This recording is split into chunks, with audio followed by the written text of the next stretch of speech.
Good day, Kimberly Rice here, President, Chief Strategist of KLA Marketing. This segment particularly is for my women lawyer clients and women lawyers across the country. We all know that you face many more challenges than your male counterparts.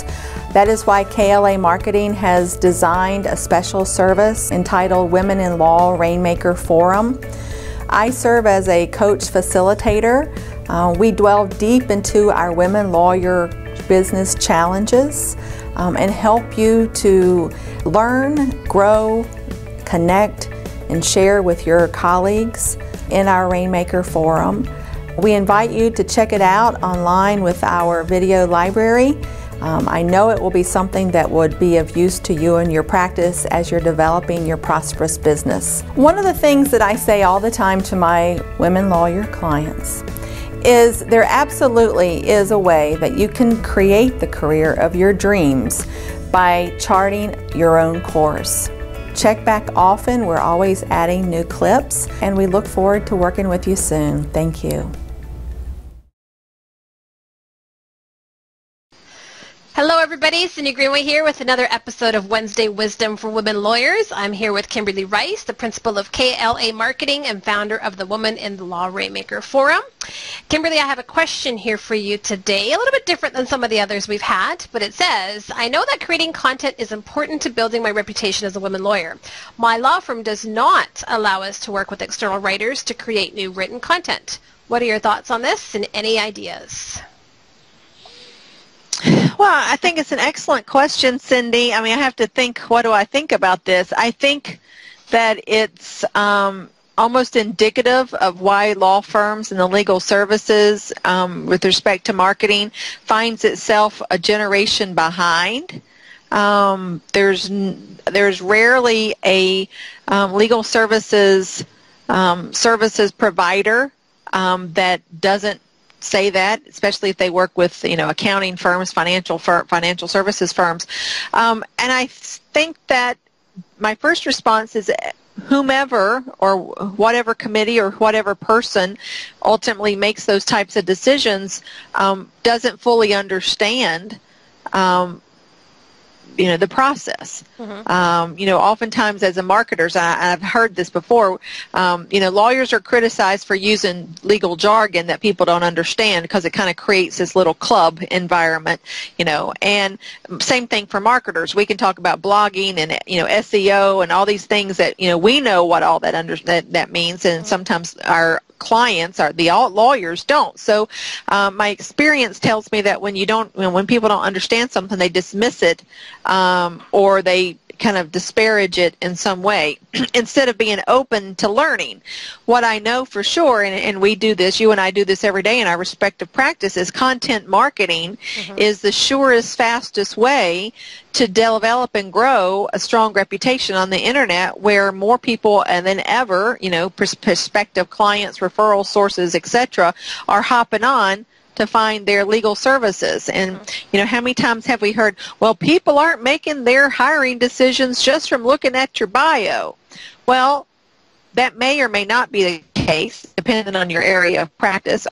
However, you can better bet if somebody gives a name of an attorney to like a GC, they're going right to your law firm website, check out your bio and what you've written on and what your areas of practice are, etc.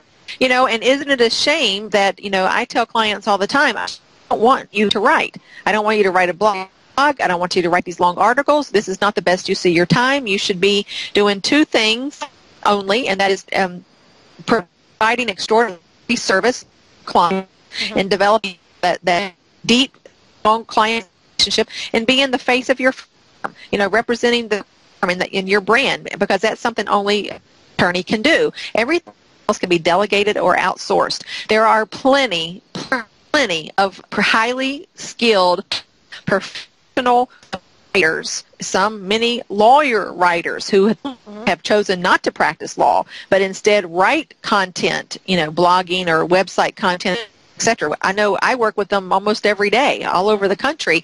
And so for a unilateral statement to come out that, that no lawyer at a firm is going to, have the latitude.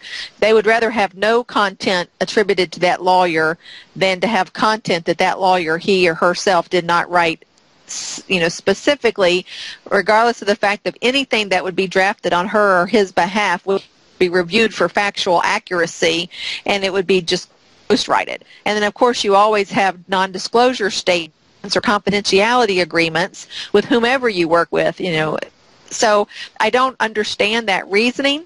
To me, it seems backwards, but not surprising.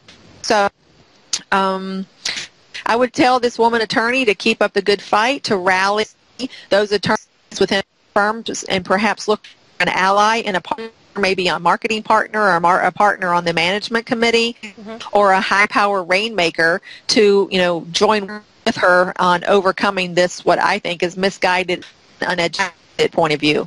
Right, and I can't help but agree with you with your key points there as well, Kimberly, because clearly content is really important, and we talk about it all the time. So it is they can't do it all. They can't meet with their clients and provide exceptional service and go out there and do their marketing and do all this writing at the same time. So thanks once again for your insights. That's another episode of Wednesday Wisdom for Women Lawyers. We'll talk to you again real soon. Thanks, Cindy. Now that you've taken a look at some of the videos and our workshops and the Wednesday Wisdom for Women Lawyers, we trust that you've been inspired and feel empowered by some of the techniques and new concepts that we've introduced. One of the ebooks that you can download on our website here is How Women Lawyers Can Create the Career of Their Dreams by Charting Their Own Course. Don't let anyone tell you that it's not possible. It absolutely is. And give us a call. We look forward to hearing from you today.